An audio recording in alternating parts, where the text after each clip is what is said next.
Good evening and welcome to Ganesh shot. Ganesh shot में आप सबका स्वागत है.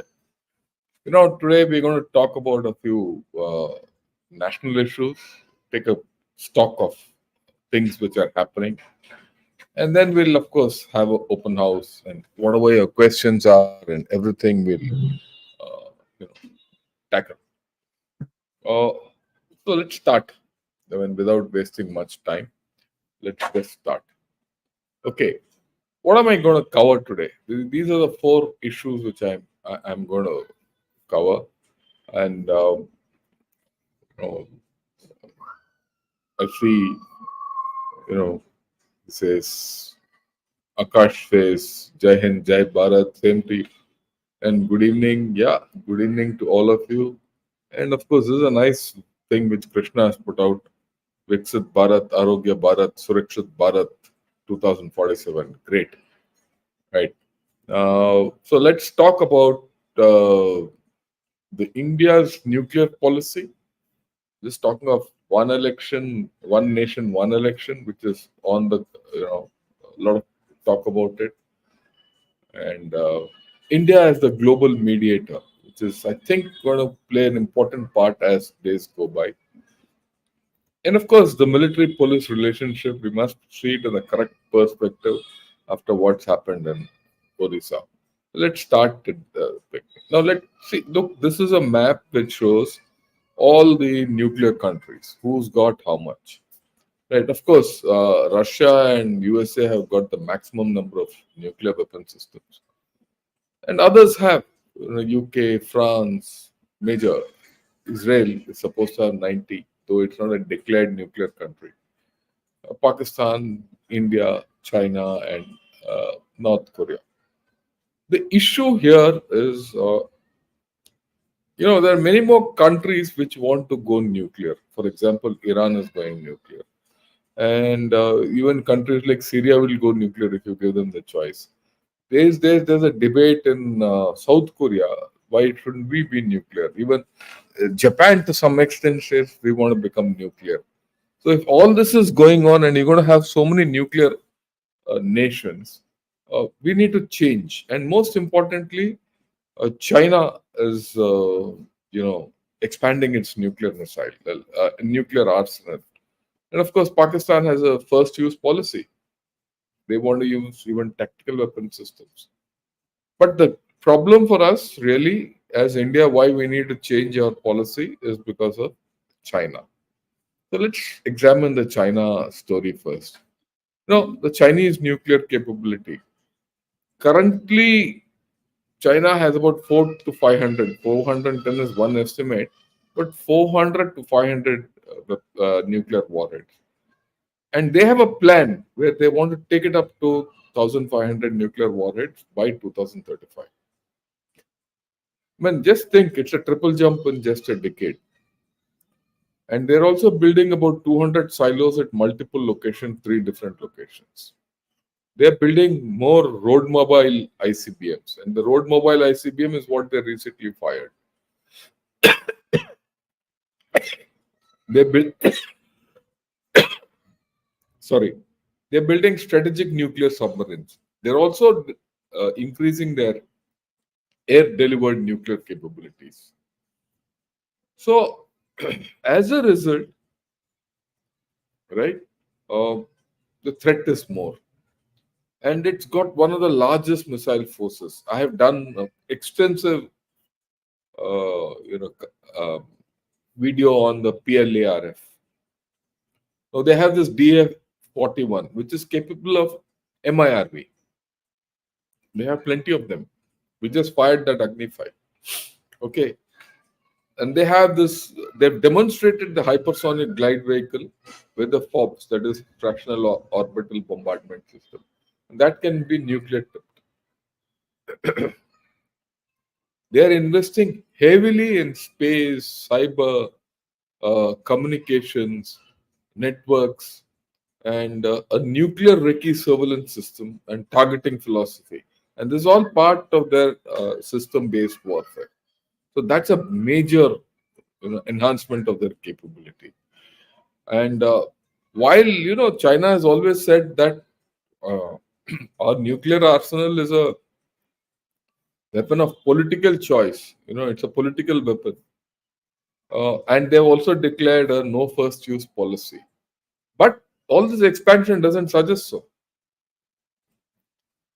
Once upon a time, it was believed that nuclear China didn't have many capabilities of catching an incoming strike, and it doesn't have a launch and tactical warning or launch on attack capability. But today it has, right? I mean, if you go back to the 20-party Congress which happened in October 22, and that is a pivotal, meeting which Xi Jinping addressed. He said China seeks to establish a strong system of strategic deterrence. And he also called in that for a boost to new domain forces with new combat capabilities. Very clearly, he was talking of strategic capability, that is, nuclear capability. They've also organized their nuclear forces into strategic support force, which again, much later, it was split up into the aerospace support force and the ISF, information support force. But the PLRF is still there. They have a very clear line of command and control and interception and integration and everything. And they also demonstrated ASAT capability to hit enemies' satellites. And now their space capability is also gone to the extent that they are able to take satellites uh, debris from their belt in which they have LEOs and they're putting it in the graveyard belt. That's some capability we can't ignore.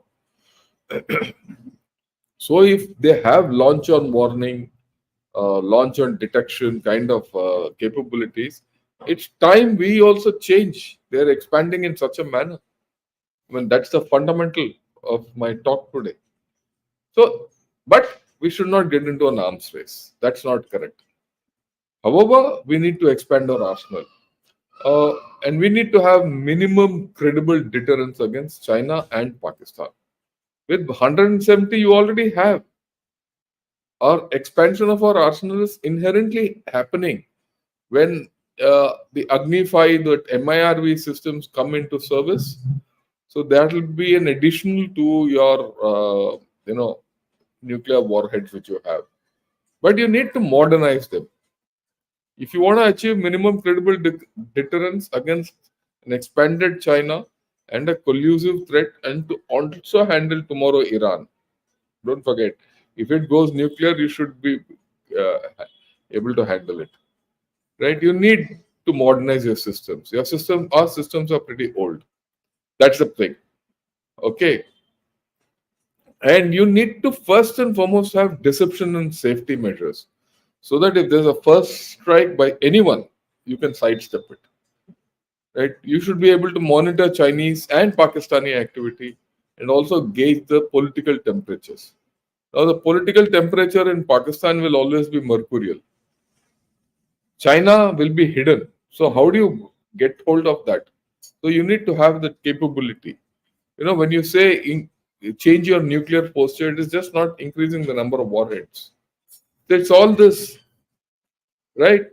And you should have vectors which penetrate Chinese countermeasures. You see what happened in this war between Israel and Iran.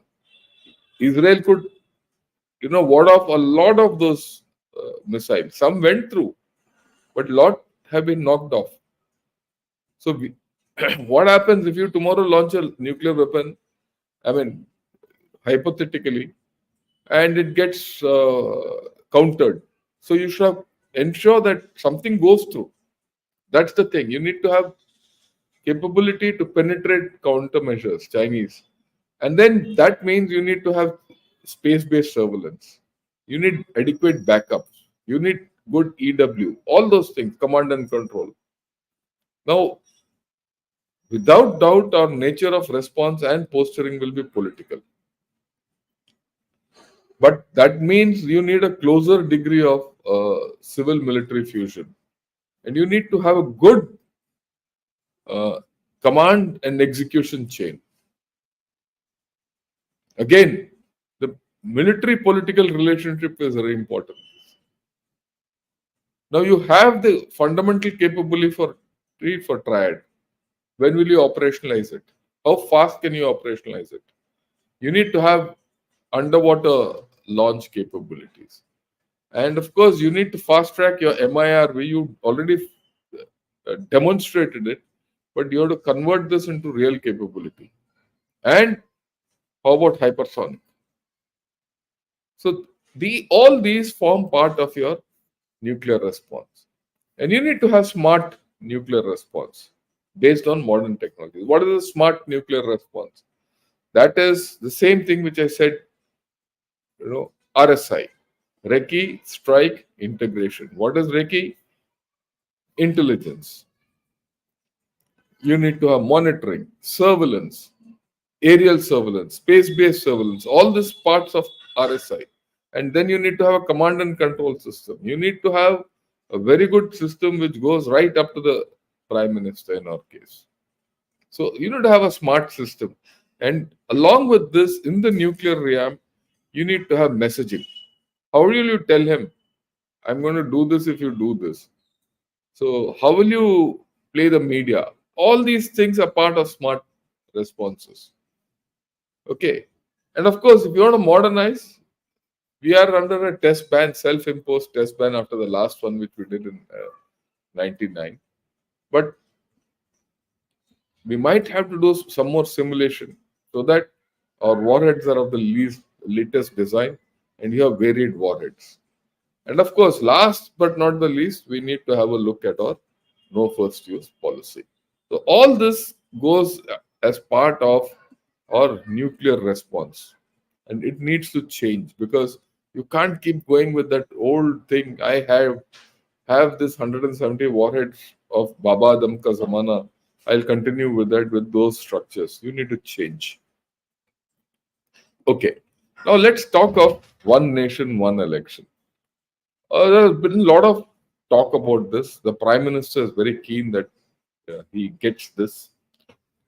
He's set up a committee also to go into this. But it's not going to be easy. But having said that, I think it's necessary. It's my personal view. It's necessary for many reasons. Otherwise, every 3 months the Prime Minister is out canvassing for elections. He went to Jammu and Kashmir. He'll come back tomorrow. He'll go to Maharashtra. Day after, he'll go to some other place.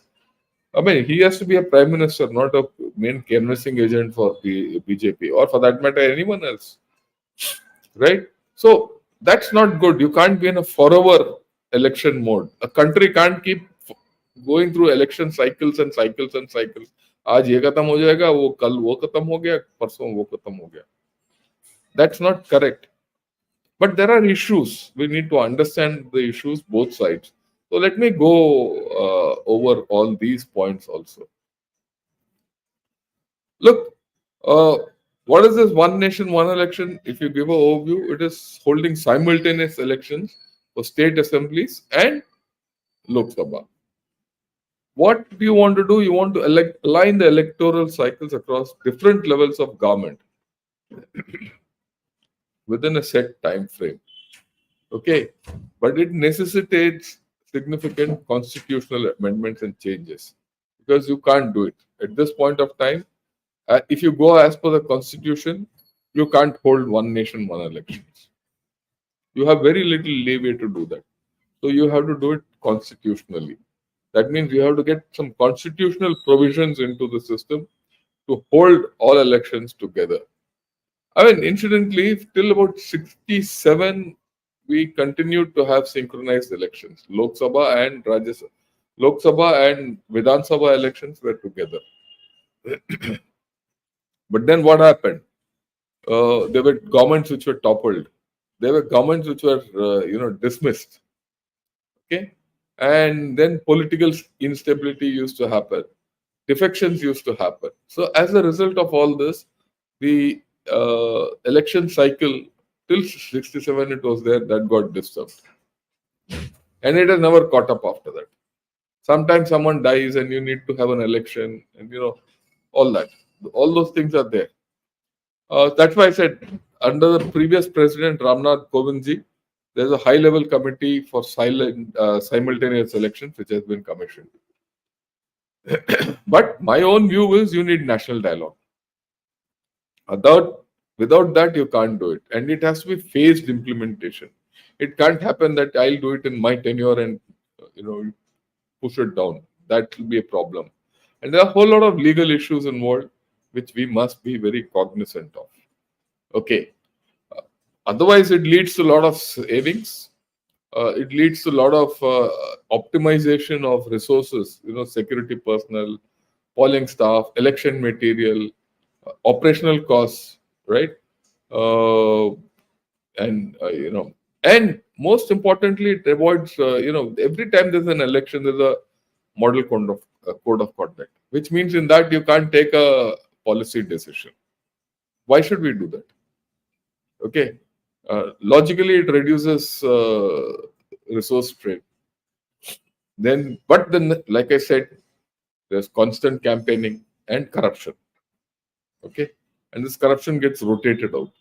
And every round the year, there is some issue of this nature or other. The good thing is, if you have simultaneous elections, there'll be less disruptions in public life. It benefits educational institutions and small offices immensely, because these are the polling staff, and you have to conduct elections in the schools only. Largely, they're schools where you go and have your booths and all that. Okay, and then all the administrative guys, IAS officers, after they have to go as returning officers and all that, the electoral officers and all that. There'll be less disturbance. They can continue with their work. Then you have this problem of election fatigue. Election ही करते रहोगे तो who will govern the country? You will have improved election monitoring. So these are the pros. There are some cons also. There are constitutional issues. There's a threat to federalism. Okay, people can misuse this thing. Then there is a good thing that today with the when in the good old days it was okay. There were 2-3 parties, and Congress used to win in the center and the state. But today, regional parties have a big way of doing things, and they have their own agendas, and they have their own issues. So this business of national parties overshadowing regional voices will come up. And then, of course, voters are confused whom to vote. Okay, that's the thing. Then there's a logistic challenge. As much as there's optimization, which I said earlier, there's a logistic challenge. What is it? You need so many EVMs if you want to do simultaneous election, VVPATs also. Security. See, you could have conducted Maharashtra elections now, but you didn't conduct. Forget about one nation, one election and all that. You have Haryana, JNK, and Maharashtra. All three could have been conducted at this point of time, but they didn't choose to conduct. Why? Their security issues. Some of these places you are in 3 phases. You have split up an election over 1 month. So is it feasible? So there are pros and cons. Then government vacuums come up. Okay. So all these things are there. It's up to all of us to agree to it or not. But then the process has started. Let us see where it goes. It's not going to be an easy affair. Okay, I'll leave it at that. Then let me talk a bit about India as a global mediator. Why I'm talking about India as a global mediator is a lot of people have asked me, all of you only, what can India do to mediate? You see, our prime minister went to Russia. He met Mr. Putin. He went to Ukraine also. Now, both of them have in some form said, why don't you come and mediate? Okay. Then Israel has now said, India is acceptable for us. So has the Middle East countries and the Gulf countries. So actually, in these two major conflicts, India has a role. Even Iran has indicated that they're looking at India for mediation. Okay. So if you see all this, India has a good case. Why? India doesn't have problems with anyone. except of course Pakistan and China. We have good relations with everyone. Everyone trusts us. Other countries, there's a trust deficit. We don't have our access to grind. People want to invest in us. They see, and we are a hedge against big powers. So that's important. Then, as our economy is growing, the global our weight in global affairs is also going. People are listening to us. It's no more that यार ठीक है वो bouquet नंगे बैठे हैं. That's not the case anymore. People are listening. Okay, countries use as a hedge, and then there's another thing which infuses confidence in people. How you perform in international roles. And our contribution and performance in UN peacekeeping operations has been fantastic. Right? I mean, let me give you an actual thing which happened. I think it was somewhere near in the Central African countries. Um, there was a place where an Indian contingent was deployed and a Chinese contingent was deployed. So the rebels attacked the Chinese area in that where this UN peacekeeping chaps were there. The Chinese guy ran off. Just they ran.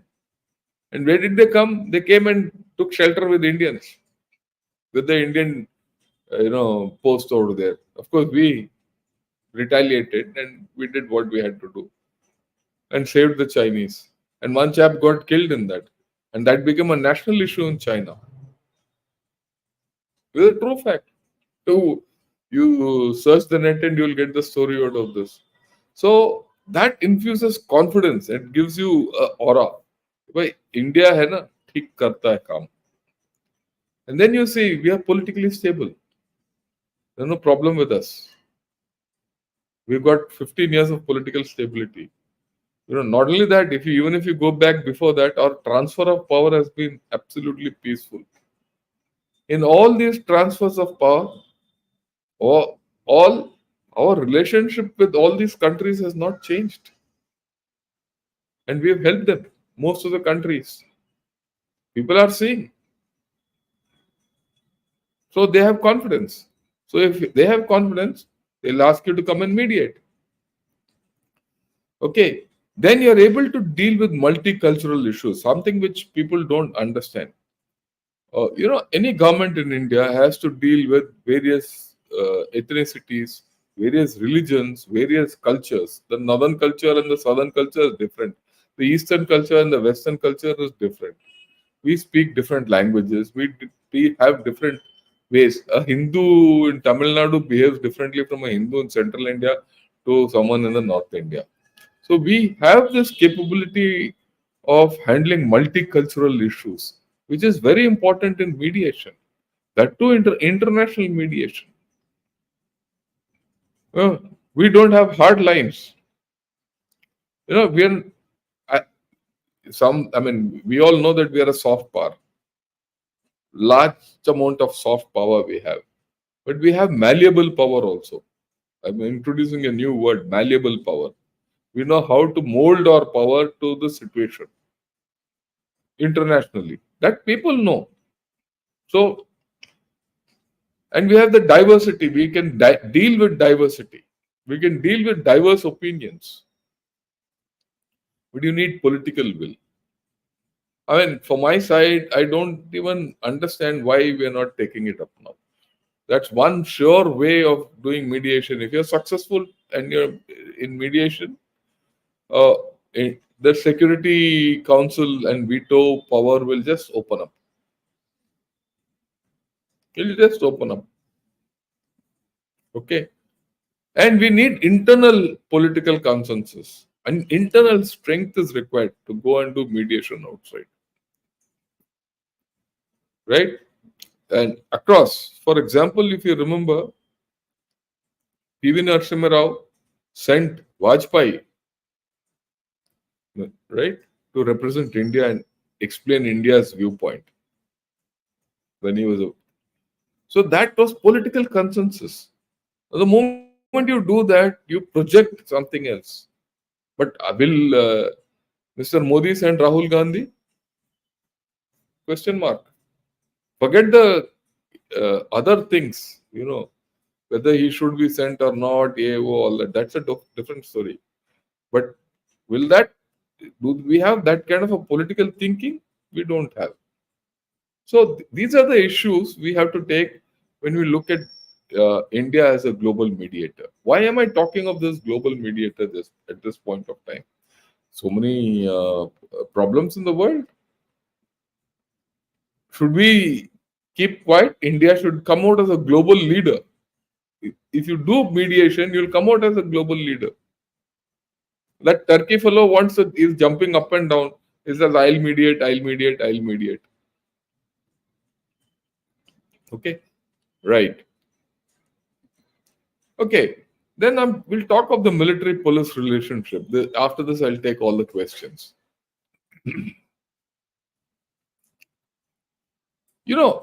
One has to understand both military and the police are uniform forces. They're meant for the security of India. One for internal purposes, one for external purposes. The military takes care of the territorial integrity, power projection, and sovereignty of the nation. The police people do the internal part. Very clear. Both the uniform forces don't have a choice but to cooperate and work. They need each other. When you go to CI, counterinsurgency operations, when you go into disaster management, okay, or internal security duties, when you quell riots, all that, the police and the army operate together. There are laid down methods of operating, and we operate well. If you notice, wherever there is a CI kind of a situation, all that, or there's an adverse situation, you'll never find rift between police and army. We've seen it. I've seen it. I've experienced it. It's absolutely perfect. Okay. And you have to understand where, say, this is my view. When you go to any insurgency affected area and all that, if the police is on your side, you can start solving issues because they have the ear to the ground. They enforce the law of the land and they're responsible. They know they are from the local area. They know that beat cop knows everything which is going on. That Thanedar knows everything which is going on. See, police normally respect military. There's no. I have never had a condition where a policeman has misbehaved. Even now, if I go out and say I'm from the army, people salute me. Police people. Okay? But the problem with the police is they tend to get politicized. They also tend to get corrupt. The moment these two happen, then उनका दिमाग फिर जाता है. Right? And on the other hand, the army, navy, and the air force, they are distant. They're not. Everyone doesn't know them. People don't understand them. So in a situation like in Orissa, where there's not much army, and we don't know, I don't know about the police there whether it's politicized or not. But so when you don't have that kind of knowledge, you're at a distance. These things happen. They don't understand what's the value of an army officer. They don't understand the value of a army officer's child. Right? I mean, let me give you my own example. Long back, when my son had to go abroad, he applied for a passport. For a passport, he had to go to a police station and apply for, police verification. So that fellow was doing police how it is. So my son rang me up from there. Those were days when mobiles were still coming. Nokia 1100 we had both. So he rang me up and said, Dad, this is the problem. I said, just give it to the police chap. Let me speak to him. I told him, look, I'm a colonel. Those days I was a colonel. I'm Colonel so-and-so. I'm speaking from Delhi. This is my son. And AO, you can check me up, everything. And you help him out. Or unless you want me to come there and, all that. No, sir, not required. End of story. Finished. Why? Pune has got a lot of fudge. And this police station was just outside the Bombay Engineering Group Center. So they knew Fauji kya hota hai. So there's no distance there between the force and the police. When that is not there, everything is okay. But if the distance is far in states like Orissa, Gujarat, all these places, then there could be a problem, right? And most of these cases, occur when individually. It is not organizationally. Organizationally, there are no problems. There will be difference of opinion. Police might have a different opinion of a particular issue. We might have a different opinion of a particular issue. In fact, I've had a lot of issues when I was in the Northeast. I used to tell the DGPs, look, I can't do this. This is wrong. He used to say, sir, you have to do it. No, nothing like that. We used to fight, arguments, everything used to take place. But at the end of the day, we had the capability of going and sitting together and having a drink and having a meal organizationally, because both we understood we are doing for the system and not personal uh, thing. But when it comes to individuals, like what happened in Orissa, it is the police versus that individual, and that's where misunderstandings happen, right? So that fellow at the police thana level, he doesn't understand what an army officer is. The army officer is come, uh, on leave. He comes for 1 month, 2 months. He wants everything done in a hurry. He's not used to anyone not listening to his orders. In the army, you go give an order, you expect it to be done. यहाँ बाहर आता कोई पूछता नहीं है आपको. So he wants. So then he gets angry. Then तू मैं हो जाता है, and all that nonsense starts. So when you look at police military relationship, you need to view it, in a mature manner, and then everything is okay. Of course, there will be some police high-handedness. Of course, there are going to be some corruption involved. Of course, there are going to be some politicization involved. But it's not all that bad. It's not good for a system to have the army and the police at variance with each other in terms of thinking. That's what I wanted to tell. For today, I have, last point. Just as I was about thing, I typed it in. Maldives turned around. I told you people that Maldives will turn around. It's a matter of time. Today, Musu is coming. He wants a bailout. What's interesting in this Maldives turnout? Not that Musu is coming for a bailout. We'll give him. He'll be in our thing. The interesting thing is China. Why has China not given a bailout to him? Not much. We talk no EVs, yeah, whoa, he's invading us, not all that. Why is he not given? Why is China not overtly coming towards Sri Lanka? See, both these connect both.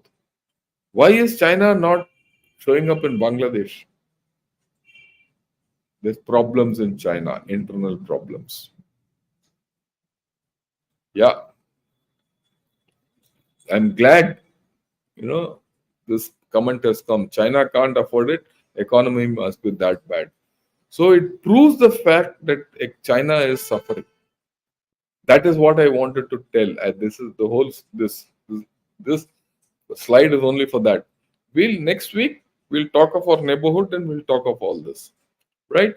Okay. With this, I'll get on to taking on questions and all that. Okay, at the outset, I'd like to thank Vipul Garg for becoming a member, Jairaman also for becoming a member, and thank you, Abhishek, also for becoming a member. I'm so glad that all of you have joined. In the past 1 week, a lot of people have joined. I'm really grateful to all of you. Okay, so I'll take some questions now. How to become a member? Anil, just go to the channel and press the join button. Look, this is what he says. Click on the join button and right. Yeah. Now, your views on Jaishankar's Pakistan visit? Look, he's going there for SEO meet. He can't keep saying I'll not go there. And right, he'll go there and come back.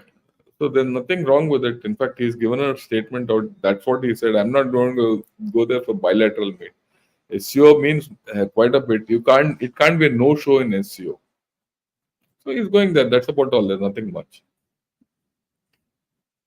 Project Kusha going to be a game changer.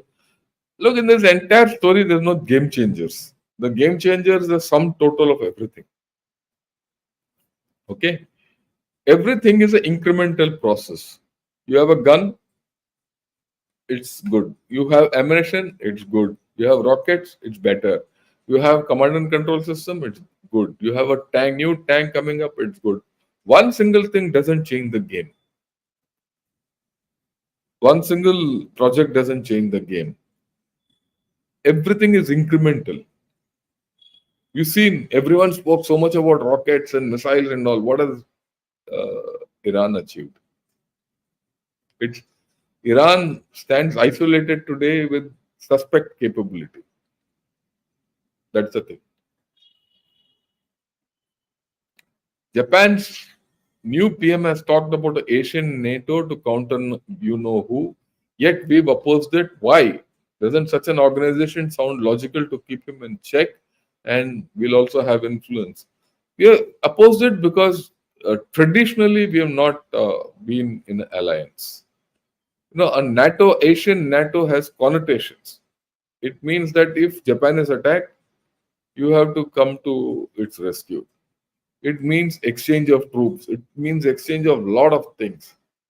See, the problem with Japan is this. He doesn't want to fight. He says, I have a constitution which does not allow me to fight. But you will fight. So first and foremost, he is to see internally what he has to do. Okay, so that's the thing, right? And India doesn't have this interest in doing it. If they're really interested in countering China, there are many methods. Why should you go increase your trade with them? Reduce. What about the other countries? If you have to go and work under, if any NATO kind of a setup which comes, it will be under USA. Then you have to pay a huge pound of flesh to USA. Are you prepared to do that? I don't think it is. Forget prepared. I don't think it is worth it also. I mean, we shouldn't be getting involved with it. That's the thing. Okay. Right. It sounds nice to have a Asian NATO and all, but there are other methods. Quad is good. Strengthen Quad, which is as good as a NATO. Okay. So every US president, no matter how left or right, always talks about ironclad commitment to Israel's security. Why? Is this because of the Jewish lobby? If not, if so, why is it so powerful? They hold the money. The Jewish lobby holds the money. They control a lot of finances. They control Wall Street, everything. That's one.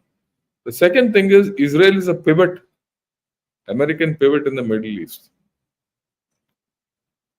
Okay, to control Middle East, they need Israel.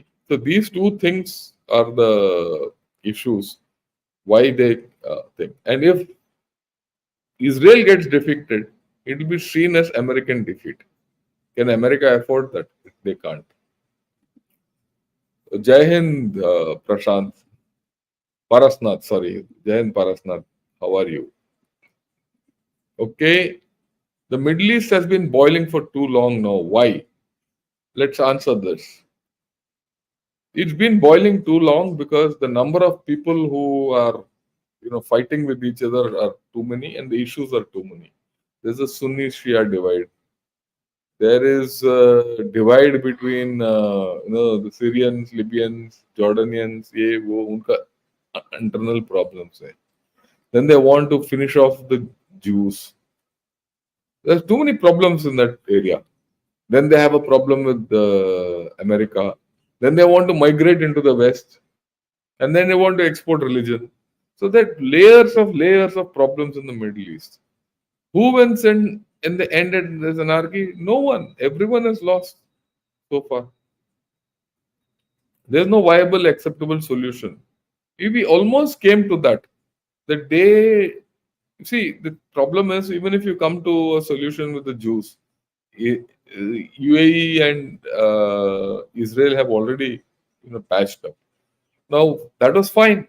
Now, what beyond that? Saudi Arabia was to patch up with Israel. These Palestinians have done it. After all, they're people. They can't go anywhere. I don't say that they're wrong in what they did because their issue was getting buried. So they did. But how they did it is wrong. The execution is wrong, but the thinking is probably right. If I were in their place, I would also do something to, derail the peace process between Israel and Saudi Arabia. That they did it in a terrorist manner is wrong.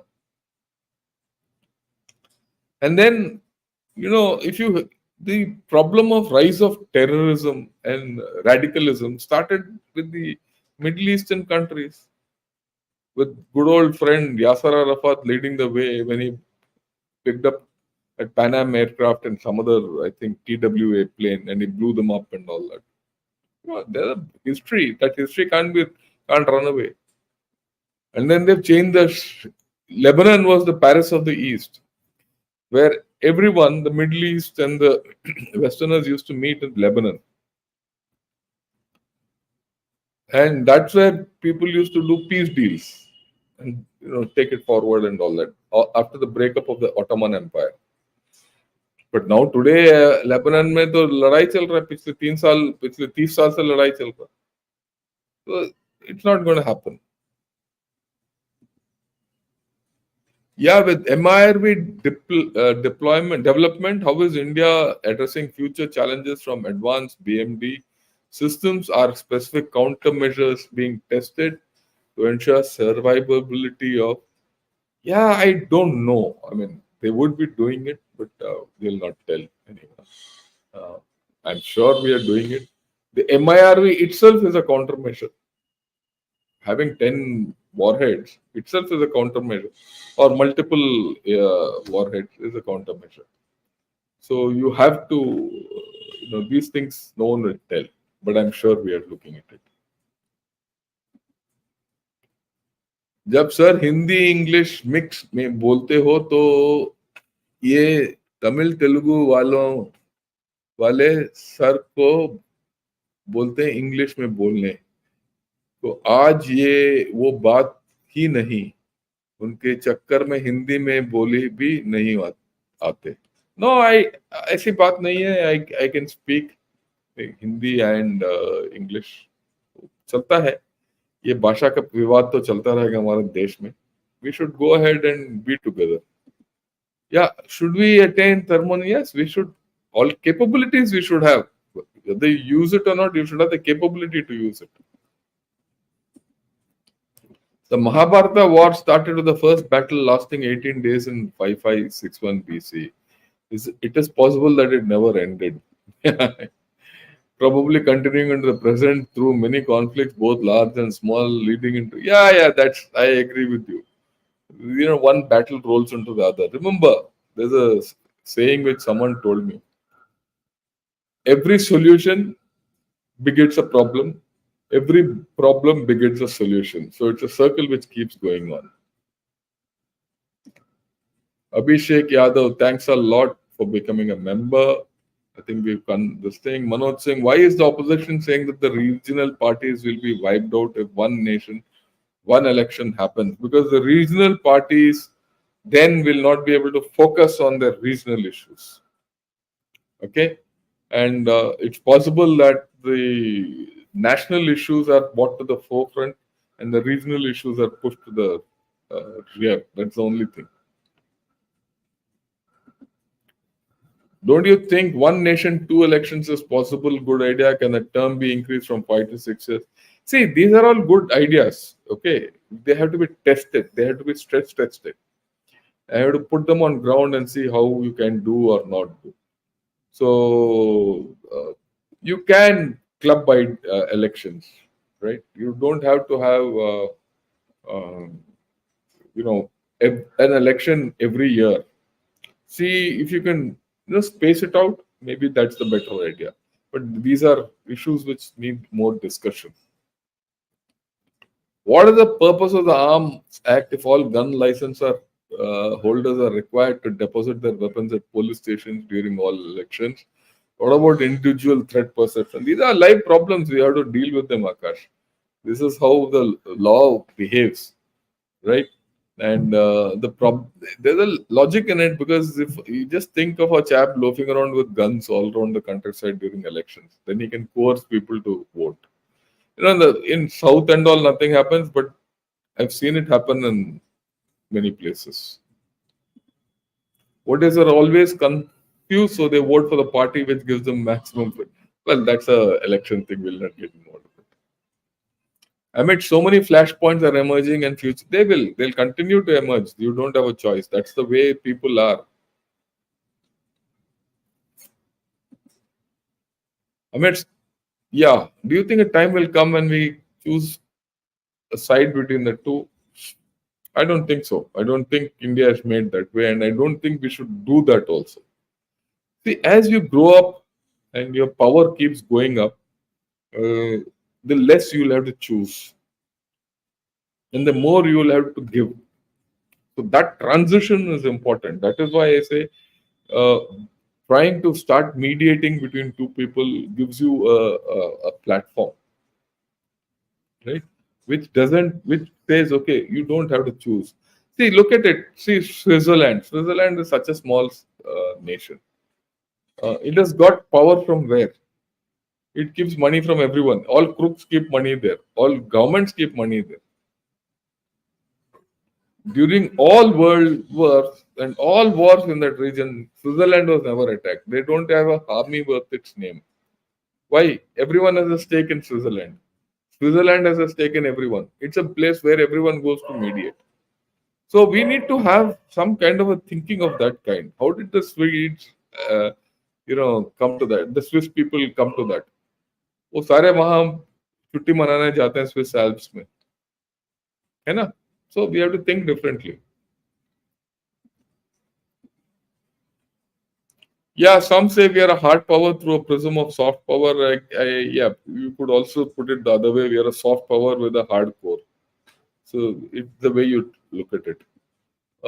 Should India stop sending troops to the UN peacekeeping program? No, we should not. We should send. We get international experience. Okay, we get goodwill. Like I told you, we have tremendous capabilities. Project it. Does the Indian UN peacekeeping soldiers are paid more than what we paid them? No, they're paid their normal salary, plus they get UN pay. UN gives them pay, right? UN pays our government pays the soldiers. Certain amount of that pay is taken off, because that's the system. Is taken off from everyone who goes into UN peacekeeping, taken into a common kitty and used for whoever is going, especially when battalions go, units go. Okay, there certain amount is meant for common purposes, and certain amount is given to the individual to do what he wants. Yeah, China gave money for stimulus. It's their own headache. That's their. These small countries buy weapons and offer stuff from China. When they are on the verge of default, they come to India. Why do we help them? The money eventually goes to China. It's not so. There are, for example, Pakistan. Take Pakistan's case. IMF has turned its tail that to ensure that that money doesn't go to China. Otherwise, IMF said will not give you money. Same thing with us also. We are giving them items. We are not giving them money. We are not giving them money. Like for example, we gave Sri Lanka gas, we gave them oil, we gave them all that. Help comes to that amount. We gave them swap facility. You park your money, you take our money and use it. Not for repayment, for certain issues. Okay, that was monitored. So it's okay, don't worry. What will be the consequences if somehow China successfully captures Taiwan? It will not, don't worry. EMP might play a big role. All that will not happen. This is all imaginary thinking which a lot of people have put out. Now you know. Look, Amandeep, Day after tomorrow, I'm going to talk of this.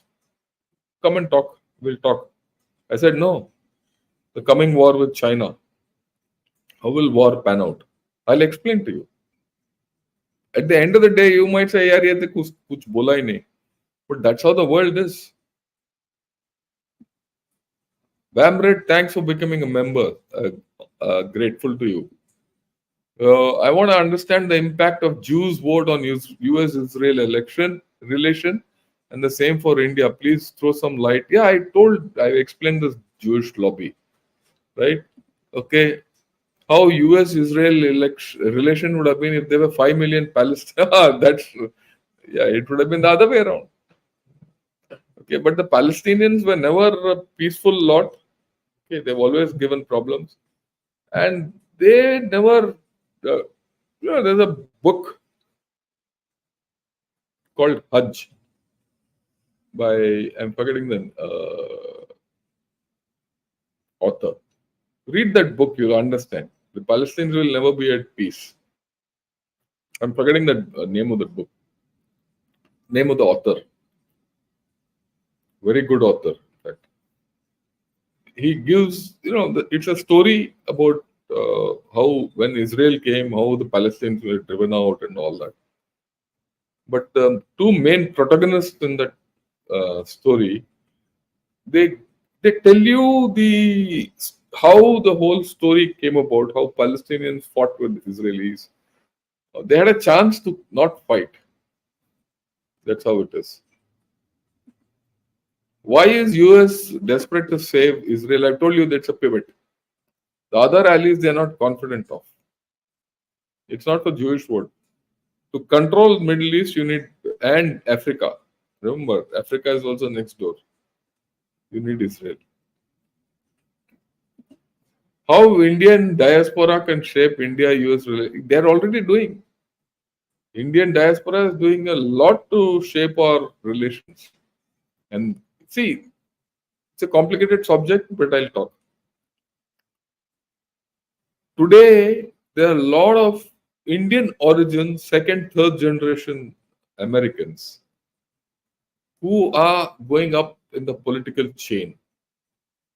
For example, if Kamala Harris becomes a president, she's still got roots in India and Chennai or somewhere, wherever it is. Now, her next generation, or who are coming, might still have roots in India. There's a hierarchy. So, while I don't expect any favors to be given to India, but there will be a better understanding of India, better welcoming of India for many things. That to me is more important.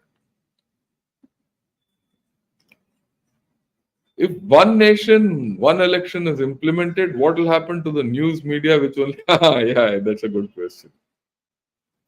Do you believe that interagency rivalry contributes to the tension between police officers and defense personnel in India? I told you it happens only where we are not deployed together. Where we are deployed together, things are pretty easy. One odd thing might happen, but that is not the rule.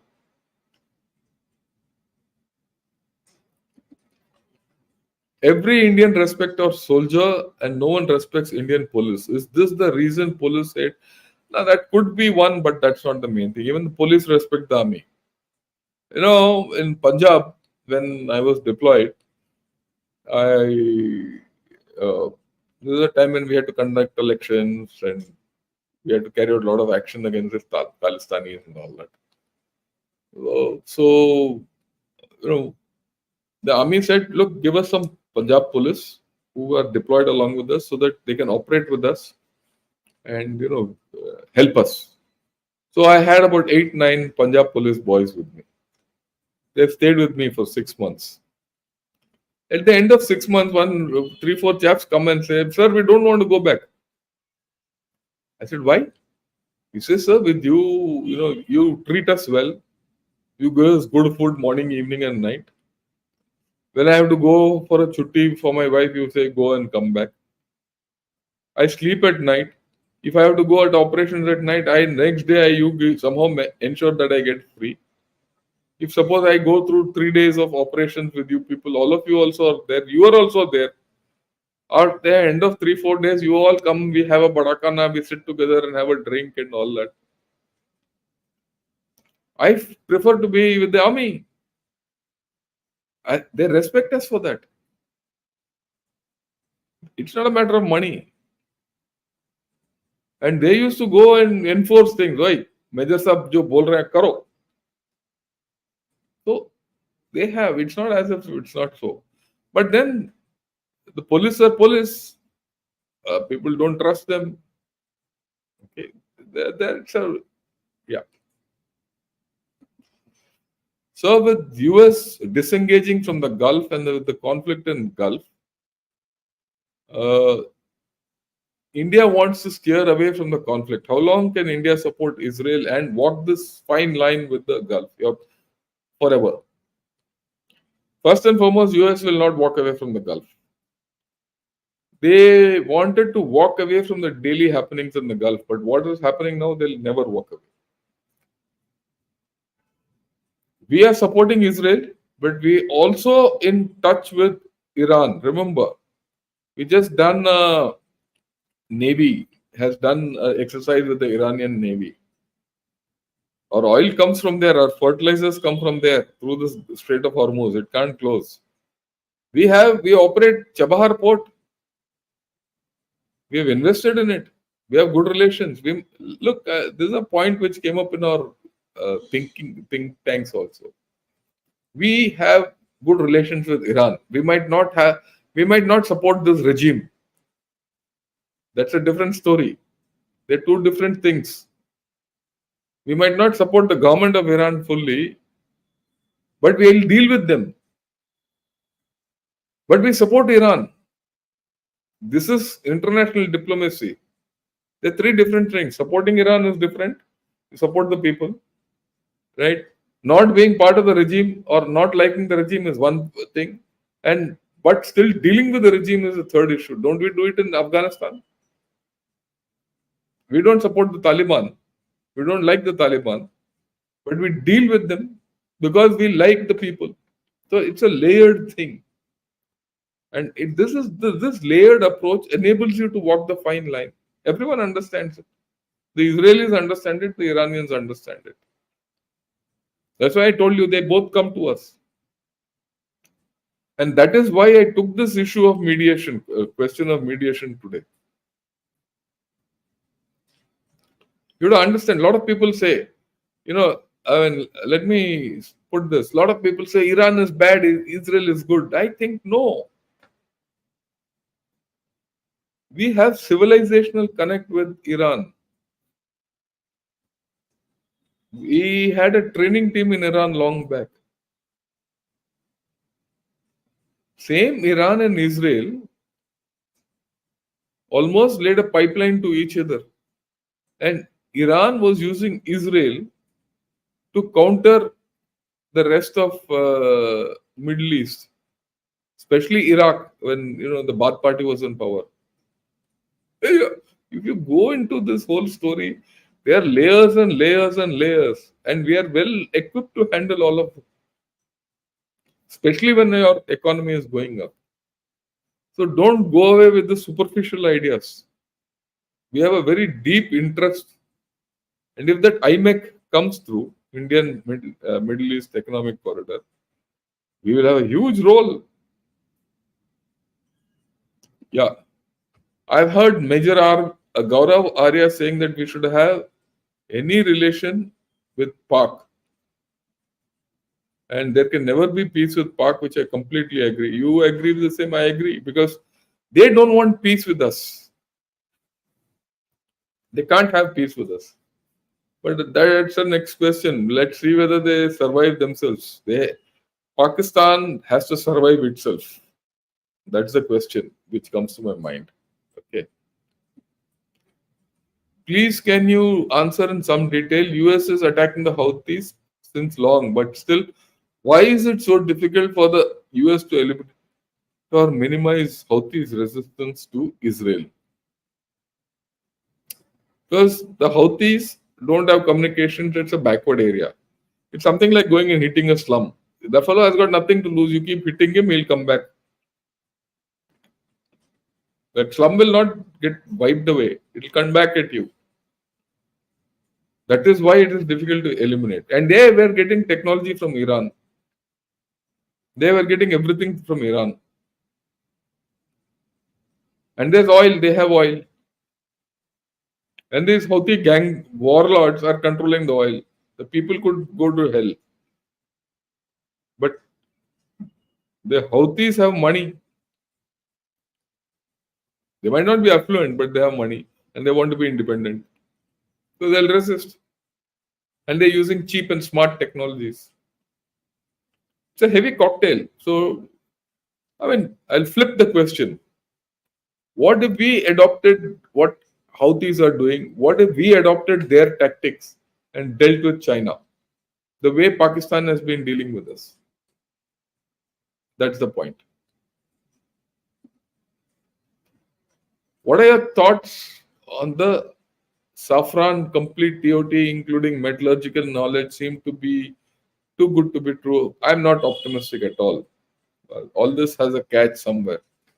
Okay, I'll leave it at that. How do you look at the exit poll coming from J&K? Clearly, the communal anti-sentiments have superseded development and peace. How do you look at it? What can be done for genuine harmony? A very deep question. I'll tell you what one militant told me in the Northeast. I argued with them, yeah, so much development is happening. I'm ensuring peace. Why don't you come and shake hands with all of us and all that? He said, sir, there is something called aspiration which you are not talking of. So I said, yeah, वो ये क्या aspiration है? He says, I have an aspiration to be what I want to be, and this is supposed to be a free India. So why don't you give me that aspiration? I'll come. I'll be okay with your peace and development. So I didn't understand it then, and of course, whatever happened then was different. But over a period of time, this is an issue which we have not addressed. Aspiration. How have you dealt with the aspirations of the people of Jammu and Kashmir? You are not given them. If their aspirations are not met, they will only suck money from you. Okay. Now, the aspiration of Jammu and Kashmir people have reached a stage where that aspiration cannot be given by things which you feel are aspirational. Your aspiration, his aspiration is at variance. It has to be influenced by aspirations around. That is why we have to retake POK. Now, the people in POK, if they aspire to become part of India, then people in JNK have no choice but to aspire to be part of India. Because their brethren are saying so. And then there will be no Pakistan who will give this aspiration to these fools. It's a layered approach. People don't want to listen to it. That's a different story. Your comments on the new CAS thought that we need to improve our defense manufacturing capabilities. Shouldn't this government make this a national priority due to the internet? I agree with him completely. What the Air Chief Marshal is saying is perfect and correct. Yeah, the government has to do. Is the government serious about it? That's the question. That's all I can say at this point of time. While the Chinese are silent around this, recently we have increased their investment pledge in 53. They have increased their investment pledge in 53 African countries to $550 billion. How should we view this shift of interest? Look, if they don't do the pledge, then BRI will fail. They will never give it. They are not able to bail out Maldives. They're not able to bail out Sri Lanka. They have not come to the help of Bangladesh. It is around you. They'll talk for influence. By now, we should understand how to handle China. Ask this question day after tomorrow. I'll answer this. When I say the coming war with China. Is Israel is fighting a civilizational war? Do you see India fighting for the same in a distant future? No, we will not do that. That will not happen. Don't worry. How do you look at the exit policy? We have spoken for it. Was Ukraine created to keep Russia busy and take out Iran? China's economic condition could not have gone unnoticed by, yeah, they know. The Americans have played a smart game. Look, you might not believe it. When the Iran-Iraq war started, I told in this chap आदि है ना उसका channel में मैंने बताया, मैंने बोला देखो उसने अभी रशिया का पंजा पकड़ लिया. Now he is free to concentrate on China and he will do that. Actually, he would have done, USA would have done that, but for this thing coming up. But now, as things have flown, he's done that also. Even China is caught. China can't go anywhere. I mean, remember this. Stop thinking of Taiwan, India, Pindia, and all this. China can go nowhere because they're stuck in the Philippines. That's why I said one day I'll talk to all of you about South China Sea. What is your view on failing stabilizing population rates in India already? States in southern India, any corrective? No, not needed. At this point of time, not needed. Maybe another 5-10 years, we have to start thinking of it. Oh. My perspective on national security and geopolitics has changed since I started listening to you. Thanks a lot. I mean, that's what I want. I want more people like you to understand what India is and what geopolitics is all about. How do you think India deal with Islamic states in the long term? Do you have Hindutva as a response, as a possible bulwark to stand up to Islam? Ghazwa Hind, can India change minds and moderate them? The moment you start talking of Hindutva and Ghazwa Hind, you lost the bargain. You lost it. Your USP is trust. You talk of Ghazwa Hind, you talk of Hindutva, you talk of all this nonsense, people will not trust you. If they don't trust you, you will be in pain. As simple as that. See, many of you have not dealt with Muslims the way we have dealt. I had a driver who was a Muslim. I have gone, I commanded troops who are Muslim. They are not against Hinduism. It's only when you start shouting that they'll start shouting. There is a radical element. You have to control that radical element. Radicalism is not countered by radicalism. If you are doing that, you're like Pakistan. Yeah? What is the difference between you and Pakistan?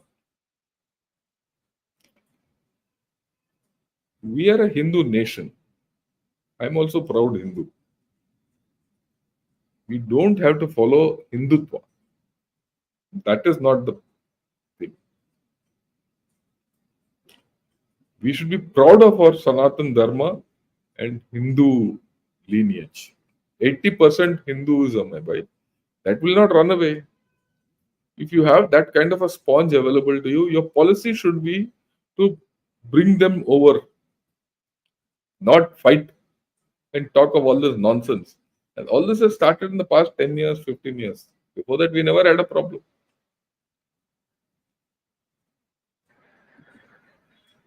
How to deal with Khalistanis and sympathizers within India? Kick them. The Sikhs, see, you think how we turned the Sikhs around from 84 to now. But still, there'll be some chaps, kick them. That's all. State will do. I mean, our strategy for this is quite okay. Don't worry.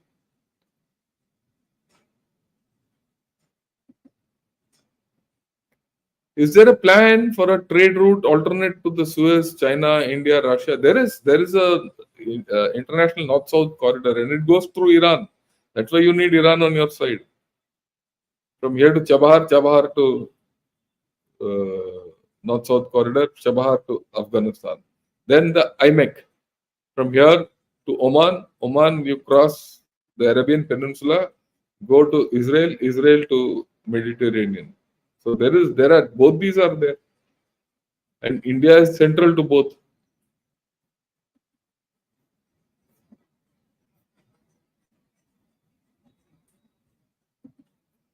What is your assessment of RM having worked with this RM having worked with Parikar, sir? It's not a controversial question. There's no controversy in this. That man was of a different cloth. This RM is good, but he's good. He's got political weight, there's no doubt, everything.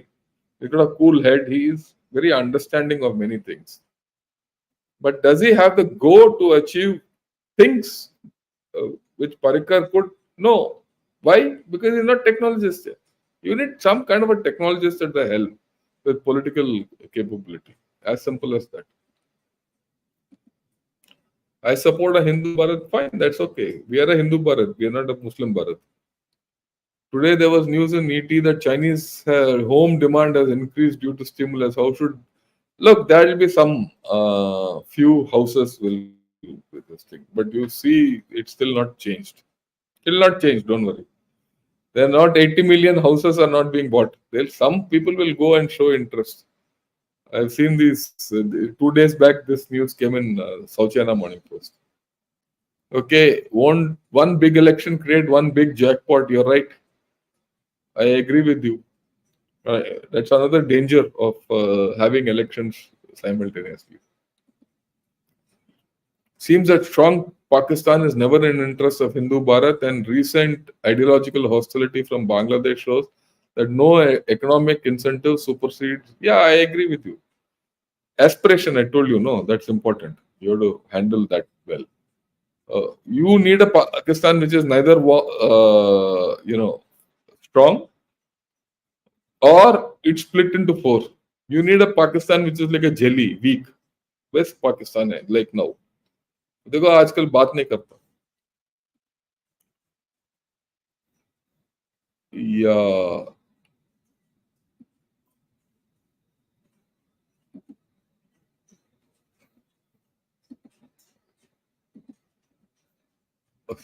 okay. Okay.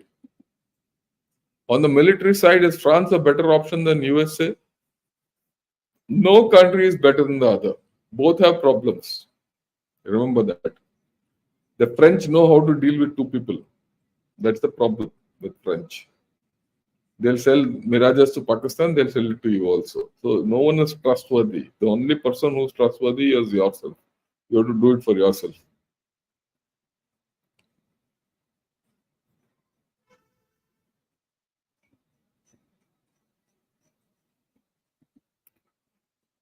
Okay, with regards to mediation and a growing economy, do we have any clout to develop a respected arbitration?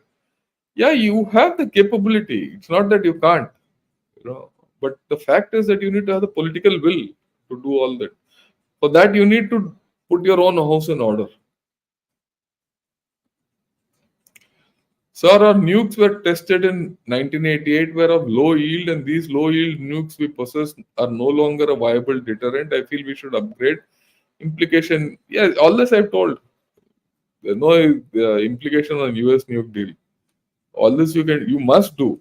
Okay, it's not. But then I don't agree that this low yield nukes are not a viable deterrent. We would have improved upon it by now. Is there a play? Okay, we've spoken about this. Uh, General, I've listened to you mentioning aspirations some months back, but those are aspirations. But communalism at bay, is it really possible in next 10 to 15 years while re-emergence of outfits across? See, these are things which you have to deal with. Ours is a country which is diverse, huge, multipolar, all that. So you learn to deal with it. You need to have systems where you can reduce this problem. The answer is not, going against this particular society or ethnicity or a religion.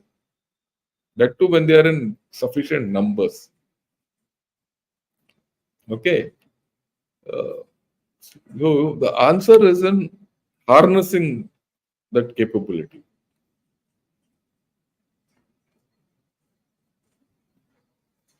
Harnessing is widening your brain. Yeah, the internal problem is the problem of aspiration. How can we deal with desperate? Yeah, you have to understand and deal. You are dealing with it. You are the best. India is the best to handle it. India is the best to handle different aspirations. And we are dealing with it well. Let me tell you, it's not as if everything is bad. And that's how you quietened the Northeast. That's how you regained J&K to a large extent. There will be problems. We'll solve it. Armenia tested attacks, but Indian army haven't. Why are we not serious? Manoj Singh, you know, there's a stupid question which keeps coming up. I don't want you to ask anyone to ask this question. We have tested attacks, was the first thing. And we have told them to rectify and rectify it the way we want it. The day it is rectified, we'll take it. As simple as that. So thing is wrong.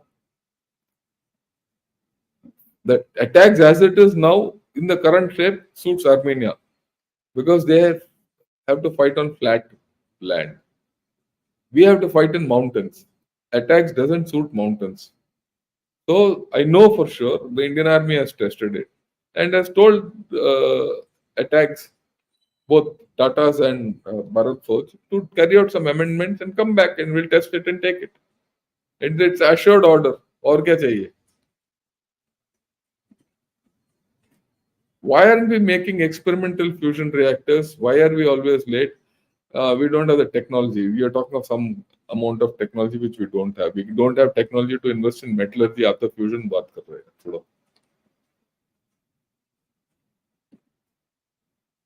Is there any possible that Digogasha can be used against us in future? Well, it was used against us in the past. It was used as a threat.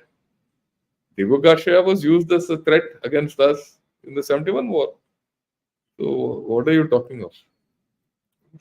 Look, everything is fair in love and war. There only permanent interests are there. There are no permanent friendships. Remember that. It should have been. That's okay. Don't worry. Not an issue. Okay, I think I've finished with all patiently. Thanks a lot for attending. Those of you who attended, well and good. I would request more to attend, and then we can have more meaningful discussions. Tomorrow is going to be very interesting. Tomorrow, I'm kick-starting a series with Claus and Indian Army, official, right? I'm a demi-official channel for the Indian Army now through Claus. We're going to have Chanakya Defense Dialogues. That Chanakya Defense Dialogues is going to take place on, I think, third week of October. There's an announcement I'm making in the third week of October over 3 days. I will get those proceedings live now. You said last time for the chiefs at discussion, and when I went and part of the panel, I couldn't get it live, but 2 days later I got the videos and put it. It's available in Ghana Shot. Have a look at it. So they've asked me to carry out a series of discussions, the topics they've given. So tomorrow we're going to start with Israel. We're going to talk of Israel. Then after that we're going to talk of the Jammu and Kashmir elections. We're going to talk of Bangladesh. Then we're going to talk of China and so on and so forth. Okay. So we're going to talk of space. I'm going to have a one-to-one about with General Rajiv Narayanan on China. Very interesting. Join in.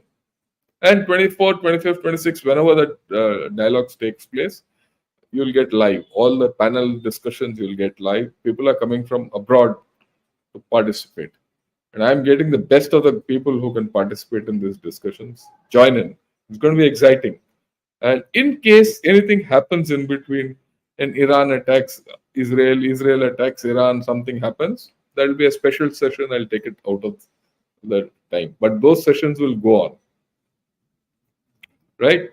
And that session on future war with China will go on, irrespective of everything else. So I might have additional sessions over and above this. Okay? So till tomorrow evening, 8 o'clock, join in. Till then, good night and Jai Hind.